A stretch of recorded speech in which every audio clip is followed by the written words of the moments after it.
ॐ नमः सिद्धेभ्यः।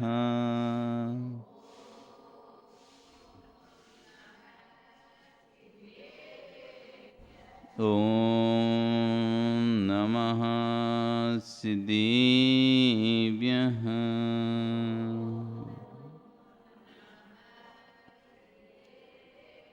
ॐ नमः सिद्धेभ्यः।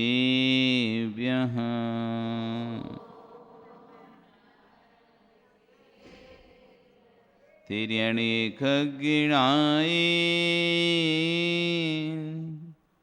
रुत्तारी मोहि सैर सिरणी बिहु आयरी राव पसियो परवादीण्यु भवेजी लोए। नमो अरियंताणं नमो सिद्धाणं नमो आयरियाणं नमो वज्रायाणं नमो लोय सव्यसाहुणं। बोले अनंत अनंत से परमेष्टि भगवान की, आदिरम आदिनाथ भगवान की, वर्तमान शासन महावीर भगवान की, आचार्य श्री 108 कुंद कुंदे स्वामी महाराज की, आचार्य विश्व सागर जी महाराज की, अहिंसा में विश्व धर्म की।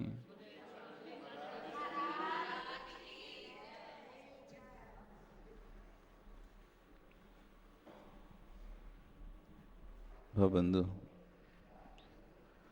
वर्तमान शासन न्यायिक वर्धमान स्वामी के शासन में हम सभी विराजते हैं।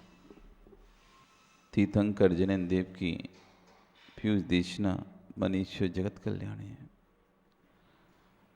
ये परम सौभाग्य जो हमको आज इस पंचम काल में श्री जिन देशना सुनने का अवसर प्राप्त हो रहा। आचार्य भगवान यहाँ पर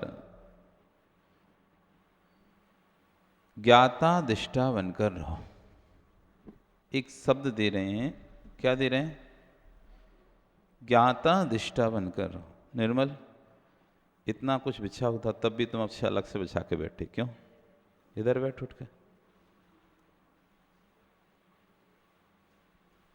कल्याण करना है तो गुरु के सामने रहो, और कल्याण नहीं करना तो गुरु के साइड से बैठो। समझे? ज्ञाता दिष्टा बनकर रहो। एक सूत्र दिया आचार्य भगवान ने, क्या? ज्ञाता दृष्टा बनकर रहो, दुनिया में जो हो रहा है होने दो। जगत में दुख कहां पर है? दुख किस चीज में है जगत में? कर्तृत्व भाव में दुख है। जगत में दुख सिर्फ कर्तृत्व भाव में है।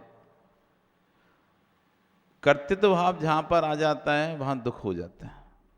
मैं ये काम मैं करूंगा, अथवा मेरे द्वारा ये काम होना चाहिए, मैं इस कार्य का स्वामी हूं, मैं इस वस्तु का स्वामी हूं, ये मेरी है, मैं ही करूंगा, मैं जैसा बोलूंगा वैसा होगा, चाहे घर में हो चाहे समाज में हो। दुख वहीं प्रारंभ होता है। आप जहां सोचते हो कि मैं जैसा कहूं और वैसे घर में काम हो जाए, और वैसा नहीं हुआ तो दुख होगा। आपने बेटे के पिता से कहा कि मंदिर चले जाओ, मंदिर नहीं गया तो आप झगड़े। क्यों नहीं गए? हमने तो बोला था मंदिर जाना है, हमने तो बोला था विभूति करने जाना है, हमने तो बोला था अभिषेक। सब लोग अभिषेक करने जाते हैं लेकिन आप ही नहीं जाते। अब बस यहीं झगड़ा शुरू हो गया, कर्तृत्व भाव आ गया। आपको तो सुखी रहना है तो साइन बोर्ड के जैसे रहना चाहिए।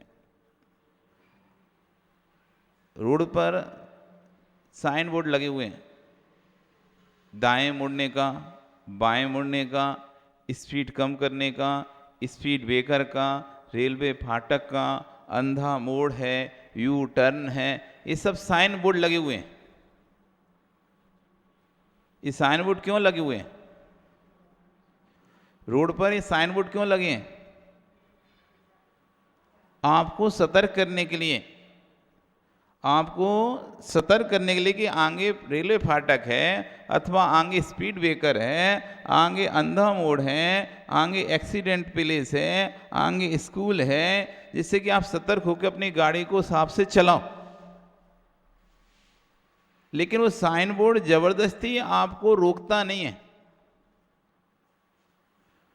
आगे 40 की स्पीड में चलाना है, ये साइन बोर्ड तो दिख जाएगा आपको, लेकिन वो आपकी 80 की स्पीड को 40 की स्पीड नहीं करेगा, सिर्फ बता देगा कि ऐसे करना है। अब तुम चाहो तो 40 में ले जाओ अपनी गाड़ी साइन बोर्ड देख के, नहीं तो 80 में चलाओ। साइन बोर्ड देख के तुम चाहो तो अपनी गाड़ी की स्पीड धीमी कर लो, क्योंकि आगे स्पीड ब्रेकर है, स्पीड से जाओगे तो गाड़ी उछलेगी, धीरे से निकालोगे तो गाड़ी नहीं उछलेगी। ये तो साइन बोर्ड है। ऐसे ही घर में आप जब भी रहो तो साइन बोर्ड की तरह रहो, ऐसा करना चाहिए, बस ये करना चाहिए, ये करो, ये छोड़ दो। आपको ऐसा करना चाहिए, ये साइन बोर्ड, और आप ऐसा करो, आपको ऐसा करना पड़ेगा, एक कर्तृत्व भाव आ गया। ऐसा ही करना पड़ेगा, ऐसा करना पड़ेगा, ये कर्तृत्व भाव है, और ऐसा करना चाहिए, ये माध्यस्थ भाव है। आपको हम समझा रहे हैं, कर्तृत्व भाव से नहीं समझा रहे। आपको इस तरह श्रावक क्रियाएं करना चाहिए। आचार्य प्रवचन के माध्यम से बार बार यही समझा रहे, ऐसा करना चाहिए श्रावक को। अब करो नहीं करो, जम रुचे तम कुछ जा, यही आचार्य भगवान इतनी देर से समझा रहे हैं। और आखिरी में जब लिखेंगे, अंतिम गाथा प्रशस्ति में लिखेंगे, तो कहते हैं भाई हमने इतनी देर से समझाया है, अब आपको समझ में आए चाहे नहीं आए, फिर जैसा रुचे सो करो। अब तुमको जो रुचे सो वो करो। अब हमारा काम तो समझाने का है।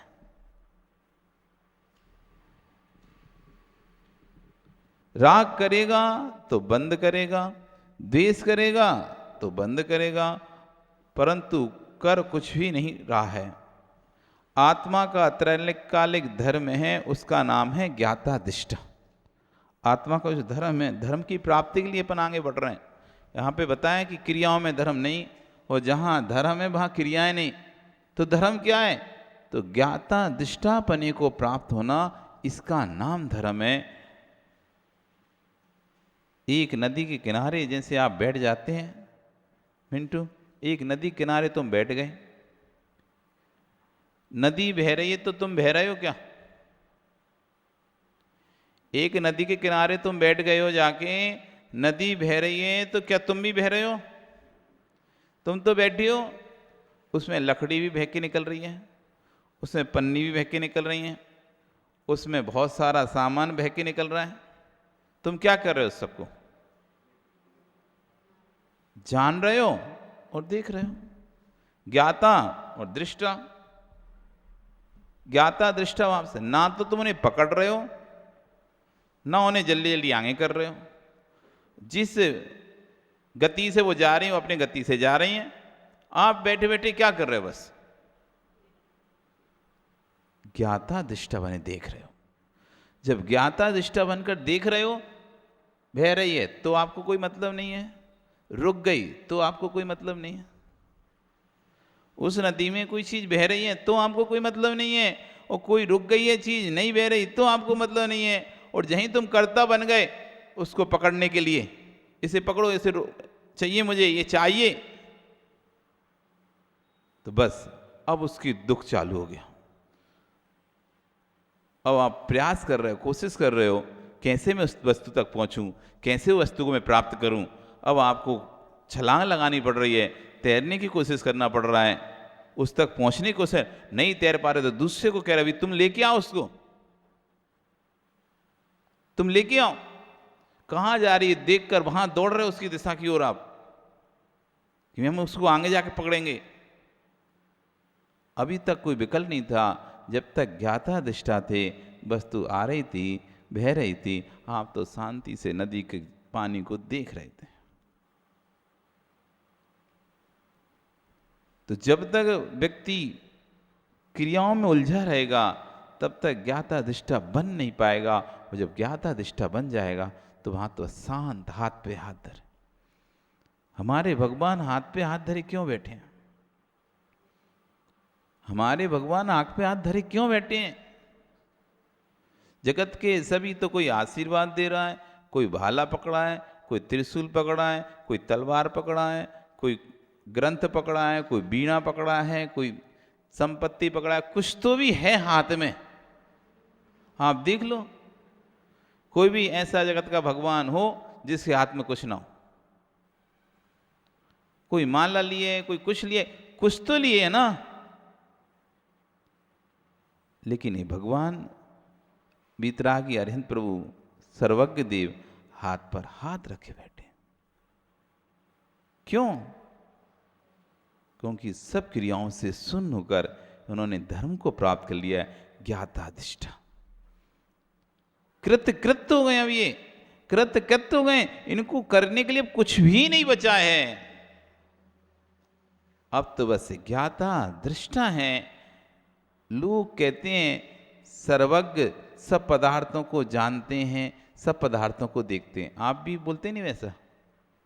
भगवान सबको जानते हैं, सबको देखते हैं, आपको पता है कि नहीं है? भगवान सबको जानते हैं, सबको देखते हैं, आपको पता नहीं क्या बात है कि नहीं? नहीं, भगवान किसी को नहीं जानते, किसी को नहीं देखते। जानेंगे, देखेंगे तो कर्ता भाव उत्पन्न हो जाएगा। जानेंगे, देखेंगे तो कर्ता भाव उत्पन्न हो जाएगा। इसलिए भगवान किसी को नहीं जानते, किसी को नहीं देखते। विजय, थोड़ा तो धर्म पड़ा होगा ना, ये तो सुना ही होगा ना, भगवान जानते हैं, देखते हैं, तीनों कालों के सभी पदार्थों को सब वो जानते हैं, देखते हैं। ऐसा सुना था क्या?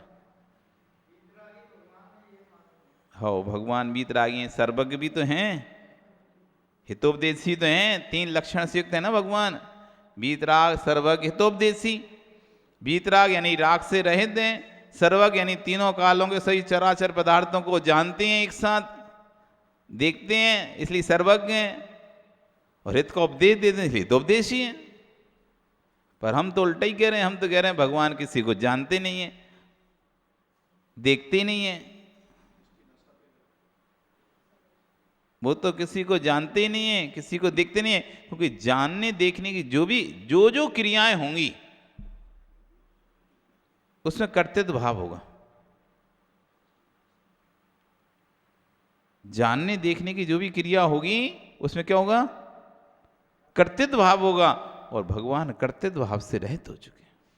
अच्छा बताओ, दर्पण जानता है कि देखता है? हैं? तो फिर उसमें हम कैसे दिख जाते हैं? और वो नहीं जानता तो?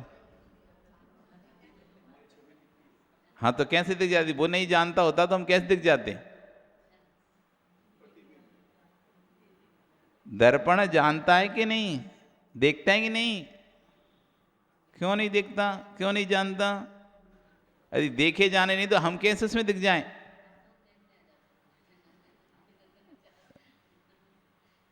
दर्पण में अच्छा कौन दिखता है ये बताओ?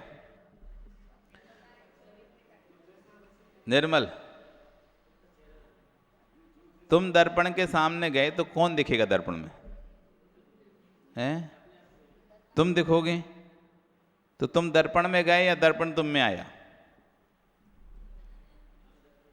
तुम दर्पण में गए। तुम दर्पण में चले गए तो बाहर कौन खड़ा है?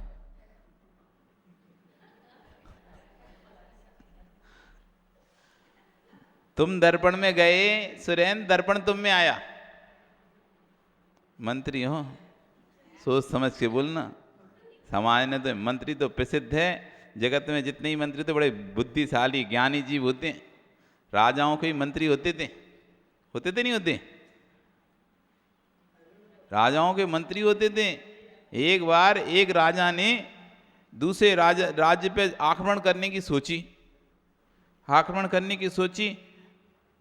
तो उसका मंत्री बोलता है स्वामी अभी रुको, इतनी जल्दी आक्रमण नहीं करो किसी भी राज्य पर। क्यों? अपनी सेना देखो कितनी बलशाली है, कितनी सारी सेना, और दूसरे राज्य की सेना तो थोड़ी सी है, इसलिए आक्रमण करने में कोई दिक्कत नहीं है, अपन आक्रमण कर जीत सकते हैं उस राज्य को।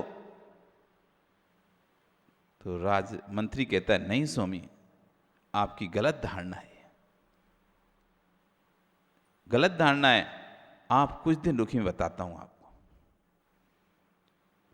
उस मंत्री ने शत्रु राज्य के राज्य में 2 सलाखाएं भेज दी, अंजन सलाखा अपने दूत के हाथ, और बोला कि ये आपके पड़ोसी राज ने आपके लिए गिफ्ट दिया है, उपहार दिया है, आप चाहें इन सलाखा को लगाकर किसी भी अंधे व्यक्ति की ज्योति ला सकते हैं, किसी भी अंधे व्यक्ति की ज्योति ला सकते हैं।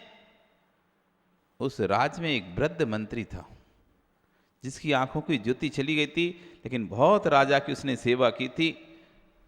तो उस मंत्री को बुलाया गया कि चलो उपहार आया है पड़ोसी राज से, लगा के देखते हैं, यदि आंखें खुल जाती तो इस मंत्री ने कितनी सेवा की थी, इसकी दोनों आंखें आ जाएंगी। तो उन्होंने मंत्री को दोनों सलाखाएं दे दी, बोला लो ये पड़ोसी राज से सलाखाएं आई हुई हैं उपहार में, आप इनको लगाकर अपनी आंखें को खोल लो। वृद्ध मंत्री समझदार था, उसने सलाखाएं ली और सलाखा एक सलाखा आंख में लगाई अपने, जैसी एक सलाखा आंख में लगाई उसकी गई हुई ज्योति नेत्रों की वापस आ गई। सब लोगों ने कहा अब दूसरी ओर लगा लो, जब एक से आएगी पक्का कि अच्छा अंजन है जिससे आंख आ जाती है, लेकिन दूसरी सलाखा उसने लेके जल्दी से अपने मुंह में रख ली, और मुंह में रखी, राजा ने जल्दी से मुझे पेन कॉपी दो। राजा के पागल हो गया क्या, बुढ़ापे में सटे आ गया कि ये मंत्री, अभी कम से कम अंधा था अब काना हो गया अभी तो कम से कम अंधा ही था, सूरदास था, अब तो काना होगा जो, तो कनमा क्या लाएगा, अब तो अशुभ हो गया, तुमने क्या किया, ये एक सलाखा आंख में लगानी थी तुमने मुंह में रख ली। उसका राजन समय नहीं है, आप एक पेन कॉपी दीजिए। तुरंत राजा ने पेन कॉपी व्यवस्था की, उसने फटाफट फटाफट कुछ लिखा और बोला राजन मुझे 2 दिन का समय दीजिए। 2 दिन बाद वो मंत्री इतना बड़ा डिब्बा भर के अंजन सलाखा बना के लेके आ गया, और उस जो मंत्री लेके आया था उससे कहा था तुम रुको 2 दिन यहीं पे, दूध को उसको रोक के रखा, और 2 दिन बाद उसको एक डिब्बा भर के दिया, जाओ अपने राजा को दे देना, तुमने तो 2 ही सलाखाएं भेजी थी, हम डिब्बा भर के भेज रहे हैं, तो अपने पूरे नगर में जितने अंधे हैं सबको लगा देना।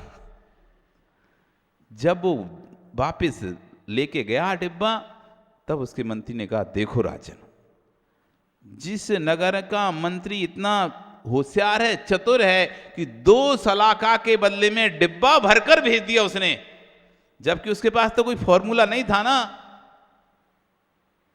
सलाखा बनाने का कोई फॉर्मूला नहीं भेजा था हमने, सिर्फ सलाखा भेज दी, उस सलाखा के आधार पर जिसने डिब्बा भर के भेज दिया। अब सोचो जिस नगर का मंत्री इतना होशियार है, उससे आप बुद्धि सेना के माध्यम से तो जीत ही नहीं सकते, वो आपकी सेना को चुटकी भर में नष्ट कर देगा। कितनी बड़ी सेना है, जब जो व्यक्ति 2 अंजन सलाखा का डिब्बा भर के भेज सकता है, तो वो आपकी सेना को तो चुटकी भर में नष्ट कर देगा। इसलिए मंत्री बहुत ज्ञानी होते हैं, सुना सुरेन, बहुत ज्ञानी होते हैं, मौके पहुंच जाते हैं तो बताओ, दर्पण में तुम गए या तुम में दर्पण आया? हाँ, तो तुम्हारा प्रतिबिंब दिखा है, तो उसमें तुम गए हो कि नहीं गए? तो तुम्हारा प्रतिबिंब गया उसमें, कैसे गया तुम्हारा प्रतिबिंब? अलग से था क्या? तुम्हारा प्रतिबिंब तुमसे अलग था क्या? जो उसमें वो प्रतिबिंब उसमें चला गया, चलो अब प्रतिबिंब उसमें तो चला ही गया, अब दूसरी जगह तुम्हारा प्रतिबिंब दिखेगा ही नहीं, क्योंकि अब तुम पानी में अपना चेहरा देखोगे तो दिखेगा ही नहीं। क्यों? क्योंकि तुम्हारा प्रतिबिंब तो उसमें जा चुका है। अब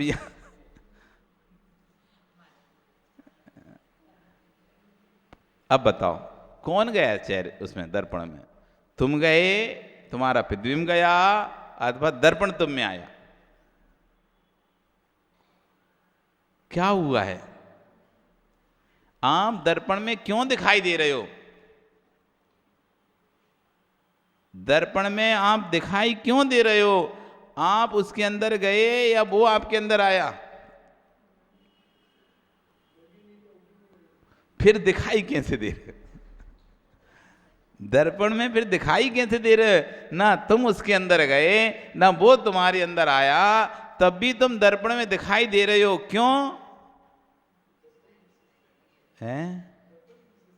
ये दर्पण की महाराज श्री, दर्पण की ही ऐसी विशेषता है, दर्पण की ही ऐसी कांच की ऐसी स्वच्छता है, उसके परिणामों की ऐसी स्वच्छता है कि जो भी वस्तु सामने आती है दर्पण के ही परमाणु उस आकार में हो जाते हैं। हम दर्पण में नहीं जाते, दर्पण हम में नहीं आता, दर्पण के ही परमाणु सामने जो भी गे होता है उस आकार के परिणत हो जाते हैं और वैसा आकार दर्पण में दिखाई देने लगता है। हमें लगता है कि हम दर्पण में दिखाई दे रहे हैं, वास्तव में दर्पण ही दिखाई दे रहा है।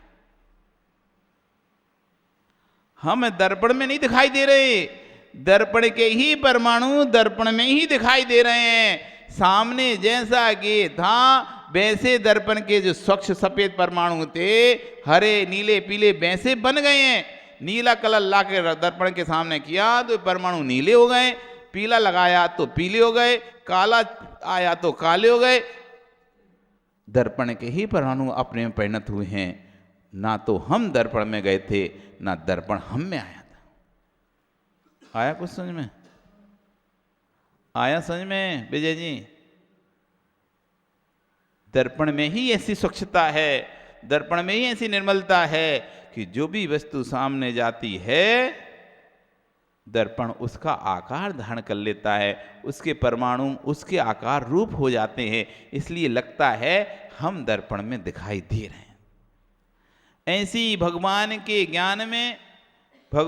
ज्ञान में तीनों लोकों के चराचर पदार्थ, उनके ज्ञान की इतनी स्वच्छता निर्मलता है कि तीनों लोकों के पदार्थ दिख रहे हैं, जन रहे हैं। वो देख नहीं रहे, जान नहीं रहे।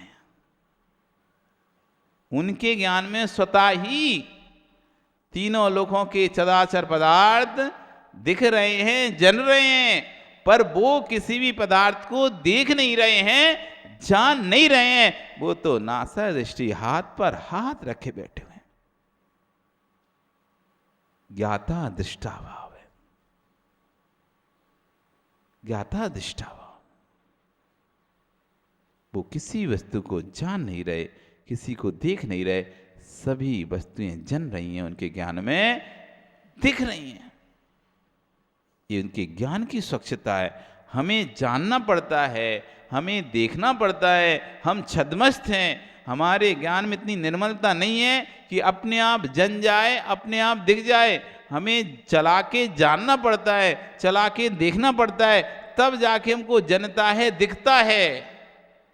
लेकिन भगवान के ज्ञान कितनी निर्मलता है कि उन्हें चलाकर देखना नहीं पड़ता, स्वतः ही उनके ज्ञान में सब दिख जाता है। विव्यार से कहते हैं कि भगवान जानते देखते हैं, निश्चय से ना तो भगवान किसी को जानते हैं ना किसी को देखते हैं। वो तो अपनी आत्मा में लीन रहते हैं, उनके ज्ञान में सारे पदार्थ जनते हैं, दिखते हैं। दर्पण की बत, दर्पण की भांति। जैसे दर्पण किसी को देखता नहीं है, दर्पण किसी को जानता नहीं है, लेकिन फिर भी जैसे उसके सामने कोई भी गे आता है तो दर्पण में दिख जाता है, दर्पण में जन जाता है। ऐसी भगवान के ज्ञान में तीन लोगों पदार्थ सामने आते हैं, इसलिए उनके ज्ञान में दर्पण के समान सारे पदार्थ झलक जाते हैं। जो दुख है वो कर्तृत्ववादी पर है। कहीं भी जाना, जाकर उपस्थिति हो पाओगे लेकिन कुछ कर नहीं पाओगे। ये कर्तावादी कर करके मात कर बंद कर पाते मगर कुछ नहीं कर पाते हैं। अपने सगे पिता को नहीं बचा पाए तो तुम कैसे बेटे हो। विश्वास रखना, जिनके संतान नहीं हो वे भी जाएंगे तो अकेले जाएंगे, और जिनके संतान हैं वे भी जाएंगे तो वे भी अकेले जाएंगे। संतान हैं वो भी ऊपर जाएंगे तो अकेले ही जाएंगे, संतान नहीं है वे भी ऊपर जाएंगे तो अकेले जाएंगे। कोई संतान किसी को बचा नहीं पाएगी।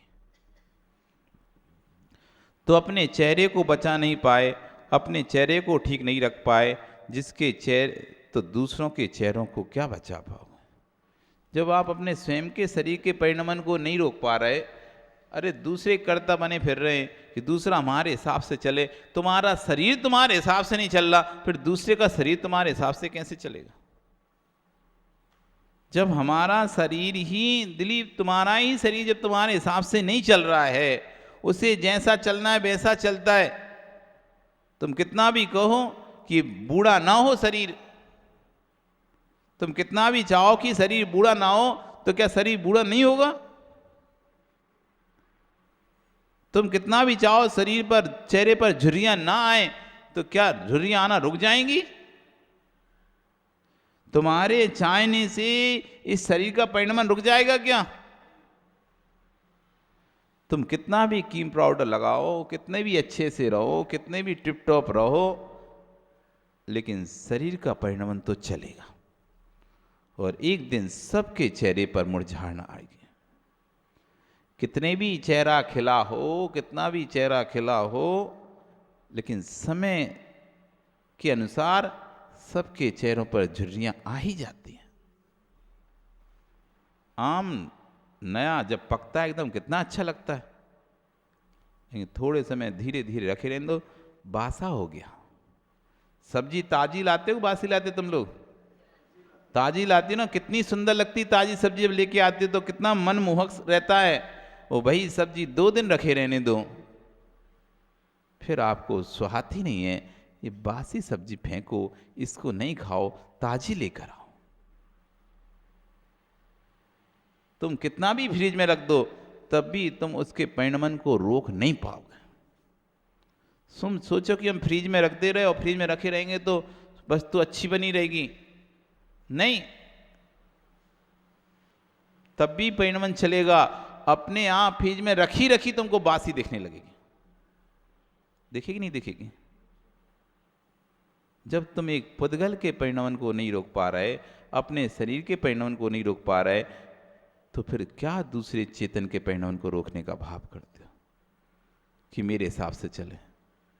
जब मेरा स्वयं का शरीर मेरी बात नहीं मानता, मेरा स्वयं का शरीर जब मेरे हिसाब से नहीं चल रहा, तो पर के शरीर मेरे हिसाब से चले, ऐसी क्यों भावना भाते हो। इसलिए आचार्य ने कहा ज्ञाता दिष्टा रहो। जिसके चेहरे, जो अब तुम अपने चेहरे को बचा नहीं पाए, अपने चेहरे को ठीक नहीं रख पाए, फिर दूसरे को चेहरे को क्या ठीक रख पाओगे। जिसके चेहरे सीधे हैं वे सीधे ही हैं, जिसके चेहरे टेढ़े थे वे टेढ़े ही हैं। दर्पण ने किया क्या है। दर्पण, आप दर्पण को गाली दो कि देखो ये मेरे चेहरे को खराब दिखा रहा है, इसमें दर्पण का क्या दोष।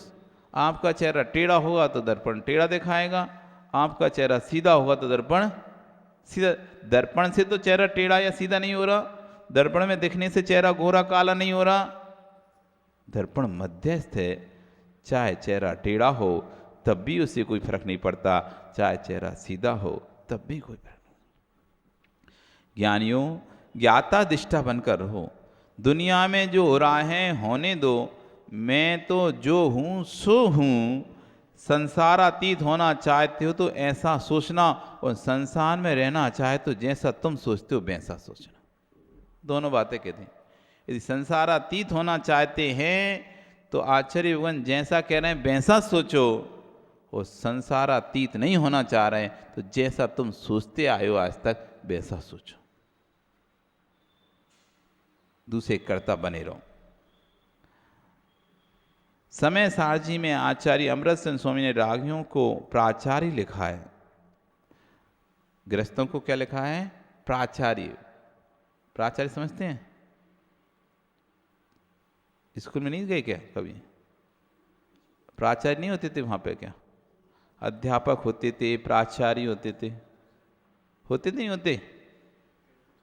हेड मास्टर, प्रिंसिपल, उन्हीं को तो प्राचार्य बोलते हैं। आचार्य और प्राचार्य, शुद्ध हिंदी भाषा में जो अध्यापक है वो आचार्य, पढ़ाने वाला, और प्राचार्य उन आचार्यों के ऊपर, यानी अध्यापक, जैसे आप कहते हैं मास्टर और हेड मास्टर, मास्टर सामन और हेड मास्टर उन सभी मास्टरों का भी एक हेड,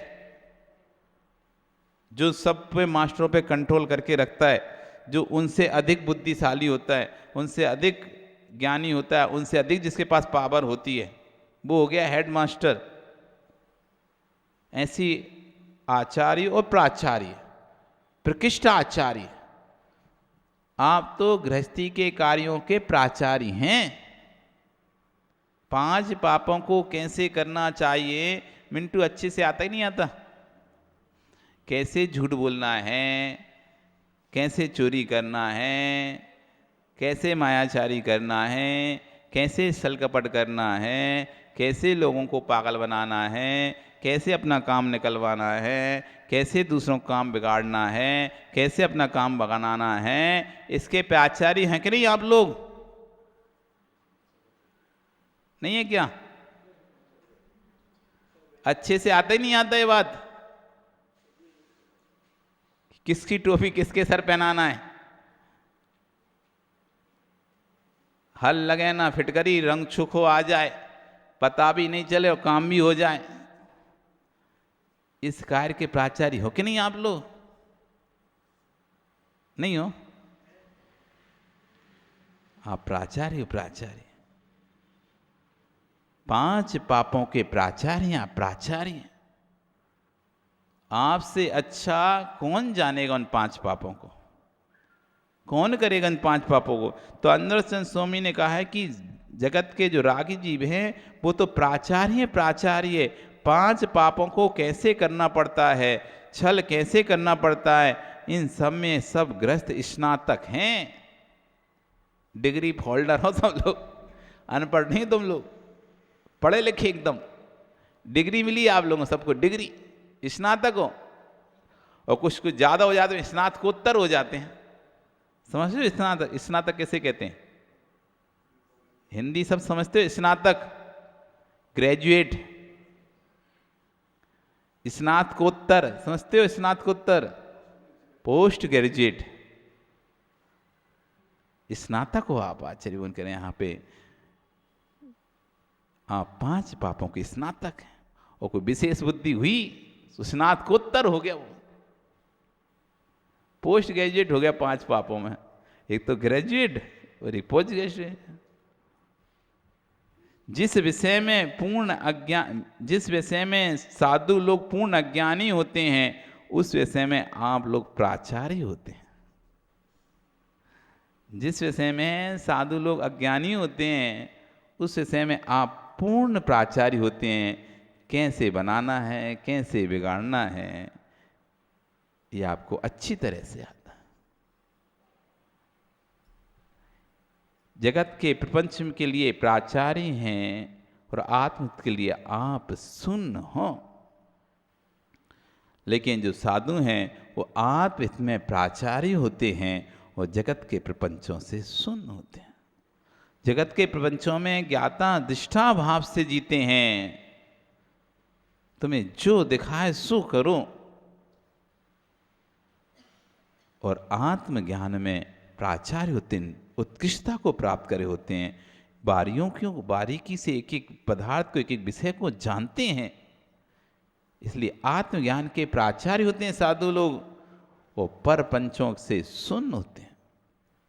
धर्म जो है वह वस्तु स्वभाव है, निस्वभाव मेरा धर्म है, पर स्वभाव पर का धर्म है। जब तक जीव का धर्म, एक जीव का धर्म दूसरे जीव में नहीं होता तो जड़, जब एक जीव का धर्म दूसरे जीव में नहीं होता तो जड़ अचेतन द्रव्यों का धर्म चेतन द्रव्यों में कैसे हो जाएगा? कसाय की अनुभूति को आत्मा का आनंद मानना ये घोर मिथ्यात्व है। कसाय की अनुभूति को ज्ञानी आनंद मानता, कसाय की अनुभूति को ज्ञानी आनंद मानता रहा, कसाय की अनुभूति के आनंद के लिए लाखों रुपए खर्च कर दिए। बोली ले रहे हैं ना, इसमें भी कसाय की अनुभूति का आनंद आता है। कभी कभी अभिषेक करने में भी कसाय की अनुभूति का आनंद आता है। सम्मान होता है तो कसाय की अनुभूति का आनंद आता है।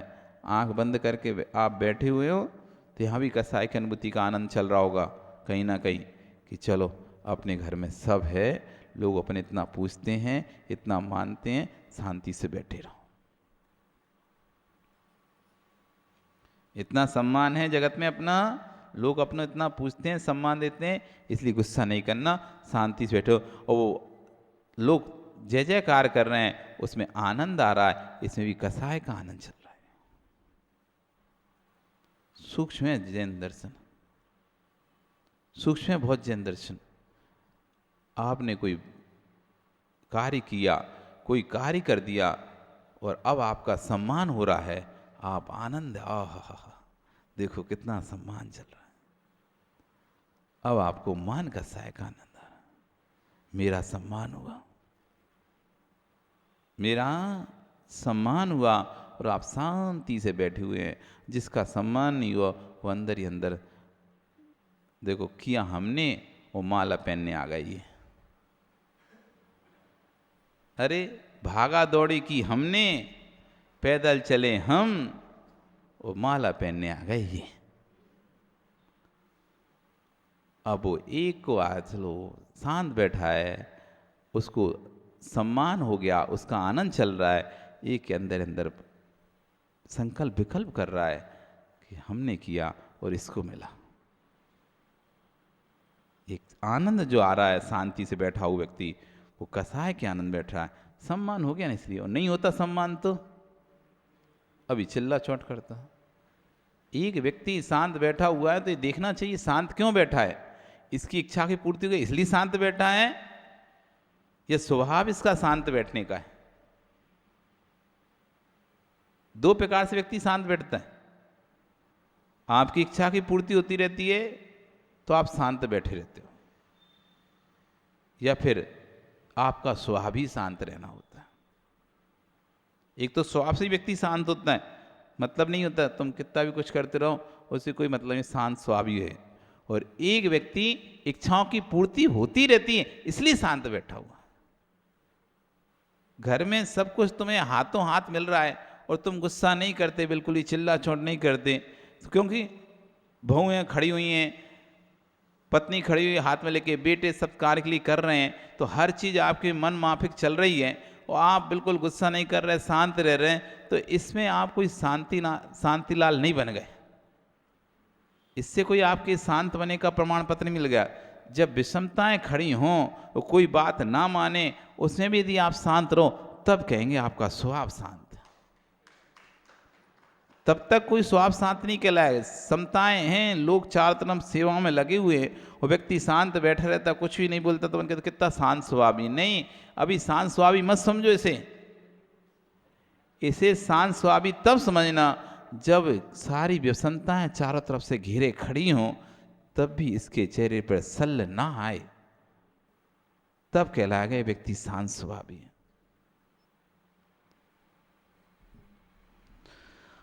कसाई की अनुभूति में आनंद के लिए लाखों रुपए खर्च करता है। यदि सिनेमा भवन में गया है तो क्यों गया? आपके भवन में टीवी रखी है, क्यों रखी है? कसाई की अनुभूति के लिए। पैसा कमाने में पाप किया, अब पैसा कमाने में पाप कर रहा है। फिर कहता है कि मैं तो बहुत समझदार हूँ, यानी दुर्गति के लिए समझ का प्रयोग चल रहा है। जितनी अच्छी ऐसी समझ होगी उतनी अच्छी दुर्गति होगी। ये कह रहे हैं पहले तो पाप कमाने में पैसा कमाने में पाप को संचय किया, अब पैसा व्यर्थ व्यय करने में पाप का संचय कर रहा। Cinema, TV hall, picnic spots, hill station, घूमना फिरना, अब इसमें धन का व्यय कर रहा है और अपने आप को होशियार समझ रहा है। देखो हम कितने होशियार हैं। तो आश्चर्य भवन कर रहे हैं, दुर्गति के लिए तुम निश्चित होशियार हो। तुम्हें धार्मिक स्थानों पर जाने का तो समय है नहीं है, प्रवचन सुनने का समय है नहीं है, अभिषेक पूजन करने का समय है नहीं है, लेकिन हिल स्टेशन पर जाकर घूमने का समय जरूर है। किसी से कह दो चलो जाओ बिहार में चलना है, नहीं जा नहीं पाएंगे, समय नहीं है। और ये लो टिकट है, गोवा का टिकट है, हाँ हाँ कब जाना है, कितने दिन का टिकट है, अभी तो कह रहा था कि एक दिन भी हमें समय नहीं है। और जैसे ही उसको गोवा का फ्री तुमने टिकट दे दिया, कितने 3 दिन का टूर, 5 दिन का, हाँ हाँ कर लेंगे एडजस्ट, सब एडजस्ट हो जाएगा, फिर सारा एडजस्ट कर लेंगे। ओह शादी आ गई, हाँ शादी आ गई तो ठीक है फिर हम जाएंगे, अब सबको एडजस्ट कर लेंगे। शादी में जाने के लिए समय है, उस समय सब एडजस्ट हो जाता है, लेकिन गुरुओं को पास आने के लिए समय नहीं है। गाड़ी लग जाती है, सुबह से लेकर शाम तक गाड़ी लगी रहती है, एंट्री नो एंट्री है, फिर जब एंट्री खुलती है तो वही समय तो रहता है माल आने का, वही समय भैया वृत्ति का रहता है, तो इसलिए नहीं आ पाते। और जब शादी में जाना होता है फिर तब एंट्री नहीं होती, तब गाड़ियाँ नहीं आती, तब नहीं खुलती, तब भी होता है। लेकिन पाप कार्य में हमारे पास समय रहता है, लेकिन धार्मिक कार्यों के लिए हमारे पास समय की कमी रहती है। क्रियाएं सारी होती हैं, कोई नहीं रुकती। जब आपको आपके मन में होता है मुझे करना है, तो आप सब कुछ एडजस्ट कर लेते हो। आपके मन में होता है मुझे करना है राजेश, तो तुम सब एडजस्ट कर लेते हो। और तुम्हारे मन में नहीं है मुझे करना है, तो कोई एडजस्ट नहीं होता। आपको किंचित मात्र सोने ऐसा लगेगा आपके कि आपके निर्मल 24 घंटे आप बिजी हो, बिल्कुल आपको लगेगा मुझे पास तो 24 घंटे में बिल्कुल समय नहीं है, मैं कहाँ से निकालूं समय। क्यों? क्योंकि आपको करना नहीं है। जब करना होगा उसी 24 घंटे में से समय निकाल लोगे, कोई अलग से समय नहीं आएगा। जब तुम्हारे ऊपर विपत्ति पड़ेगी, आपत्ति पड़ेगी, तो तुम्हें जब वही डॉक्टर के पास जाना होगा तो वही 24 घंटे में से समय निकलेगा, कोई अलग से समय नहीं आएगा उस समय। जब कोई अधिकारी आपको अपने ऑफिस बुलाएगा, वहाँ बैठा लेगा 2-2 घंटे 4-4 घंटे, तो अपने आप तब भी समय निकलेगा, उसी 24 घंटे में से समय निकलेगा। तब भी आप व्यापार करते करते समय निकालते हुए उसके पास भी जाओगे। जाओगे कि नहीं जाओगे? क्यों? क्योंकि अब आपको सोच लिया है कि मुझे इतना समय निकालना ही है, तो आप कैसे भी करके वो समय निकालोगे। ऐसे आप सोच लो कि मुझे समय निकालना है, तो समय ही समय है। और आप सोच लो कि मेरे पास समय नहीं है, निकालना नहीं है, तो कहीं भी आपको लगेगा ही नहीं कहाँ से समय निकालूं। इस समय ये करना होता है, उस समय वो करना, बच्चों को खाना खिलाना है, बच्चों के पिता को खाना खिलाना है, खाना बनाना है, ये करना है, वो करना है, दुनिया भर की लिस्ट आपकी तैयार हो जाएगी, आपके पास समय नहीं दिखेगा। महाराज जी हम कब आए? हमारे पास तो समय नहीं बिल्कुल भी। हम अपने समय को तो एडजस्ट नहीं कर सकते, आप अपने समय को एडजस्ट कर लो। अभी दुर्गति में आपको डर नहीं लग रहा है। जितनी अच्छी समझ होगी उतनी अच्छी दुर्गति होगी। रावण से पूछ लो कैसे व्यवस्थित सेना एकत्रित की उसने, किस प्रकार सीता का हरण किया उसने, कैसे पुष्प विमान में ले गया, कैसे अशोक वाटिका में रखा, ये सब किसके लिए हो रहा है, हो रहा था। अहो दुर्गति के लिए कितना विवेक लगाता है व्यक्ति, दुर्गति के लिए कितना विवेक लगाता है, दुर्गति के लिए कितना जतन करता है। सम्यक दृष्टि जीव कभी नहीं करता दुर्गति का जतन। जो कर रहा है अरिहंत की पूजा, उसके है सदगति का जतन। जो कर रहा है निर्गंत को दान, उसको है सदगति का जन्म। जो कर रहा है जिनवाणी का पान, उसको है सदगति का जन्म। जो कर रहा है तत्व का ध्यान, उसको है सदगति का जन्म। जो कर रहा है दुर्ध्यान, उसको है दुर्गति का जतन। सम्यक दृष्टि जीव दुर्गति के लिए जतन नहीं करता, सुगति के लिए जतन करता। जतन यानी प्रयास, जतन यानी प्रयास। निर्गंतों को दान देता है, अरिहंत की पूजा करता है, जिरवाणी का रसास्वादन करता है, तत्व का चिंतन करता है। ये नहीं कर पाएंगे आप। सदगति का जतन कर रहा है सम्यक दृष्टि, और जो मिथ्या दृष्टि वह दुर्ध्यान कर रहा है, उसकी दुर्गति का जतन है। ये नहीं कह पाएंगे आप कि महाराज अज्ञानता से हुआ, ज्ञानी जतन पूर्वक हुआ है। आप ही मत कहो कि महाराज जी अज्ञानता में पाप होता है। कोई भी पाप अज्ञानता में नहीं होता। आप जब भी पाप करते हो बिल्कुल सोच समझ के करते हो, कोई देख ना ले, कोई को पता ना चल जाए, कोई देख ना ले, कोई को पता नहीं चल जाए और फिर कहते हैं महाराज जी हमें पता नहीं था, जहाँ अनजाने में हो गया। कहाँ से अनजाने में होगा? जब तुम कर रहे थे पाप तब तुमने पूरा व्यवस्थित देखा था, कोई देख तो नहीं रहा, किसी को पता तो नहीं चलेगा। जब तुम ये बात सोच रहे थे तो अनजाने में कैसे हुआ? अनजाने में कैसे हुआ? नहीं कह पाएंगे कि महाराज ज्ञानता से हुआ। ज्ञानी जतन पूर्वक हुआ है। कितना समय दिया था आपको? शादी के पहले गोद भराई होती है, बेटा अभी भी सोच लेना। उस समय भी नहीं संभला, कह रहा था दुर्गति का यत्न, करता रहा दुर्गति का यत्न।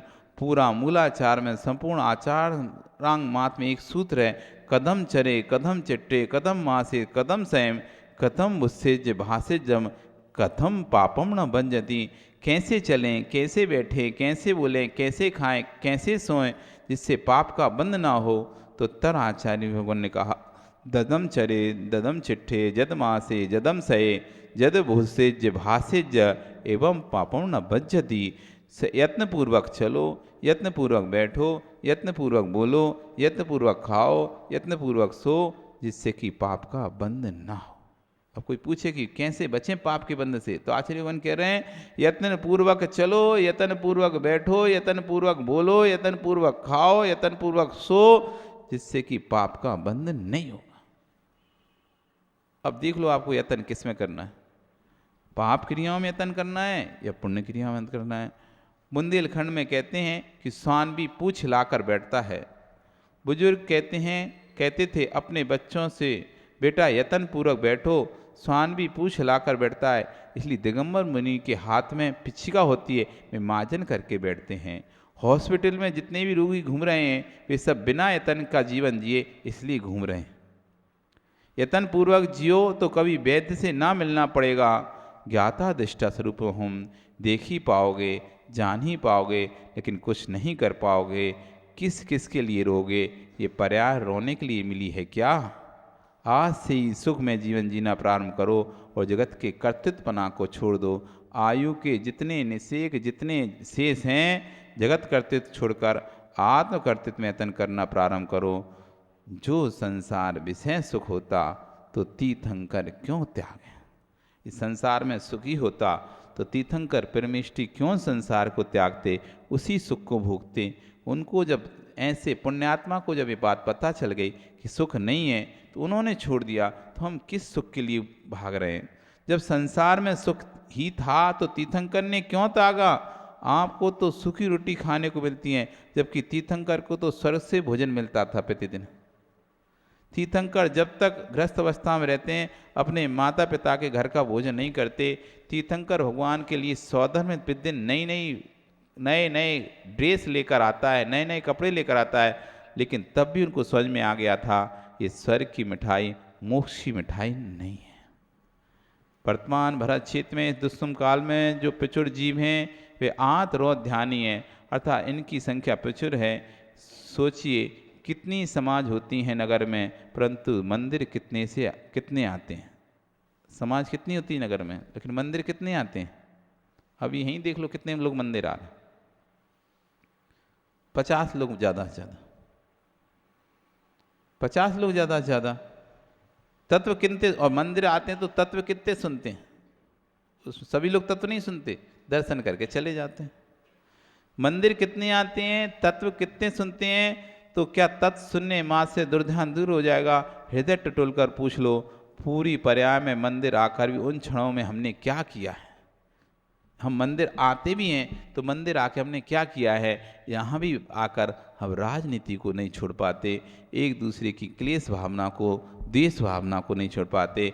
मंदिर में भी षड्यंत्र को रचना कर लेते हैं, मंदिर में भी रहकर षड्यंत्र की रचना कर लेते हैं, मंदिर में रहकर भी दूसरों के प्रति बुरा सोचते रहते हैं। तो कह रहे हैं कि हृदय को टटोल के देखो कि तुम मंदिर भी आए तब भी तुमने किया क्या मंदिर आकर? यही तो सोचते रहे कैसे गिराऊं, कैसे उठाऊं, कैसे अपना काम निपटाऊं, कैसे अपना काम निकालूं। जिनेश्वर को देखने की जगह पर की पर्याय को ही तो देखा है। हे ज्ञानी, बंद आबादा काल यदि आ गया तो जिसकी पर्याय को देख रहा था मरण हो गया, उसके शरीर में जाकर कीड़ा बन जाना पड़ेगा। दुनिया मुस्कुराएगी, मंदिर में समाधि हो गई, परंतु वह तो दूसरे शरीर में कीड़ा बन गया। इसलिए संभल कर रहना। रौद्र ध्यानी आर्ध ध्यानी सर्वाधिक हैं। नष्ट बुद्धि, दुष्ट बुद्धि, दुखी प्राणी, पापी प्राणी, कृष्ण नील लेस्यां और कापोस तीन अशुभ लेस्याएं हैं। इन लेस्याओं से जीव प्रचुर देखे जा रहे हैं। इसलिए पंचम काल की अवस्था को निहार के संभल कर निकल चलो। क्या जगत को सुधार पाओगे? कोई किसी को सुधारक नहीं है। आप क्या जगत को सुधार पाओगे? कोई किसी का सुधारक नहीं है। ये भूल सुधार लो आपकी, मैं तुम्हारा सुधार का करता हूँ। ये भूल सुधार लोगे, हाँ हम बेटे को सुधार कर रहेंगे, पत्नी को सुधार कर, पुत्र को सुधार कर रहेंगे, स्वयं को किसी को नहीं सुधार पाओगे तुम। निमित्त तभी बन पाओगे जब सामने वाले का उपादान निर्मल होगा। हम तो चाहें कि आपको समझाएं, आप ऐसा नहीं करो या ऐसा किया करो, तो कह रहे हैं आचार्य भगवान की ये तो निमित्त हम तभी बन पाएंगे इस बात के जब आपके उपादान की स्वयं युक्ता आ जाएगी। हम कितना भी कहें कि भाई रोज आहार दान दिया करो, लेकिन जब तक आपके उपादान में योग्यता निर्मलता नहीं आएगी तब तक आपका हाथ ही आगे नहीं बढ़ेगा, पैर ही आगे नहीं बढ़ेगा। जिस दिन योग्यता निर्मलता आएगी तो कोई कहेगा नहीं, स्वतः ही तुम लोग आ जाओगे।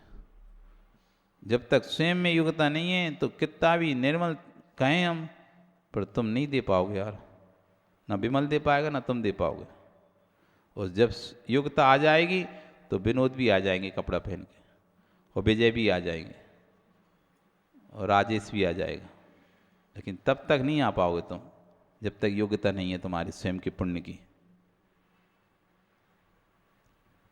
आप अपने दो बेटों को एक सा नहीं बना पाए, एक गोरा हुआ दूसरा काला हुआ। ऐसा क्यों हुआ?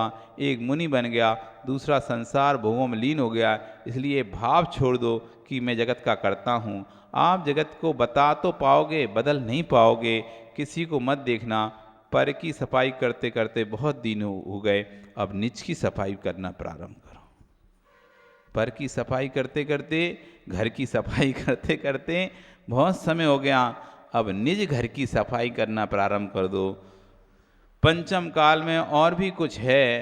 कुंद गोस्वामी इस ग्रंथ में कह रहे हैं, देखो भाई, श्रावकों की बात तो छोड़ो, श्रवण की बात कर लो आप साथ में। आज इस भरा क्षेत्र में आश्रमी काल में, पंचम काल में बड़े सुलभ लोग हैं। कौन? मिथ्या दृष्टि। दुर्लभ हैं तो सम्यक दृष्टि। मिथ्या दृष्टि की प्राप्ति सुलभ है, और तो क्या कहें, सम्यक पूर्वक मुनि और शाक मिलना दुर्लभ है। परंतु इसका तात्पर्य अभाव मत मान लेना। दुर्लभ कहा है लेकिन अभाव नहीं कहा है। पंचम काल में सम्यक दृष्टि मुनि और श्रावक मिलना दुर्लभ है। इसका मतलब ये ना समझना कि अभाव है, अभाव मत मान लेना। सम्यक दृष्टि श्रावक भी हैं और सम्यक दृष्टि मुनि भी हैं, परंतु दुर्लभ है, बहुत कम है। परंतु ये पहचान आपके हाथ में नहीं है कि कौन सम्यक दृष्टि है, कौन मिथ्या दृष्टि है। आज भी अश्विनी काल में भरा क्षेत्र में धर्म ध्यान प्रमाद रहित होता है। कोई ये ना मान ले कि धर्म तो बचा ही नहीं है। आज ध्यान की प्रचुरता है, परंतु धर्म ध्यान भी होता है। ऐसा भगवान जिनेन्द्र देव ने कहा है। पंचम काल में सच्चे बीतरागी साधु, सच्चे श्रावक जो नहीं मानता है वह मिथ्या दृष्टि है। कि पंचम काल में मुनि नहीं होते, ऐसा जो मानता है वो मिथ्या दृष्टि। तो इस कह रहे हैं कि पंचम काल में भी सच्चे मुनि होते हैं, सच्चे श्रावक होते हैं। जिसको आज तक कोई मुनि ना मिला हो, कोई श्रावक ना मिला हो, वह पहला मिथ्या दृष्टि तो वही है। जो कहे मुझे तो कोई मुनि नहीं देखा, मुझे तो कोई सार नहीं देखा, तो सबसे बड़ी मिथ्या दृष्टि पहले तुम ही हो। इसलिए अब बाहर की आँखों से खोजना बंद करो, भीतर का स्वयं निर्णय करो। मेरी तत्व दृष्टि क्या है? जिन देव जिनवाणी निर्गंध गुरु पर किंचित भी अश्रद्धान हो रहा है, अश्रद्धा भाव हो रहा है, तत्व के प्रति अश्रद्धा भाव हो रहा है, तभी तुम मिथ्यात्व में हो। और यदि निर्गंत गुरु जिनवाणी जिनदेव के प्रति श्रद्धा भाव जग रहा है, तत्वों के प्रति श्रद्धा न आ रहा है, आत्मा की तरल दशा को मान रहे हो, तुम व्यवहार से सम्यक दृष्टि जीव हो। आपका समय हो गया, कल फिर आओगे। पर्याय रही तो आचार्यगण यहाँ पे कल नवीन इस गाथा में अब कह रहे हैं जो रुचे सो करो। इतनी देर से समझा रहे हैं, 56 गाथाओं से यदि समझ में आए तो अच्छी बात है, नहीं तो जम ते रुचई तम खुज्जा, जैसा रुचे सो वैसा करो। बोली भगवान महावीर स्वामी की। जिनवाणी स्तुति।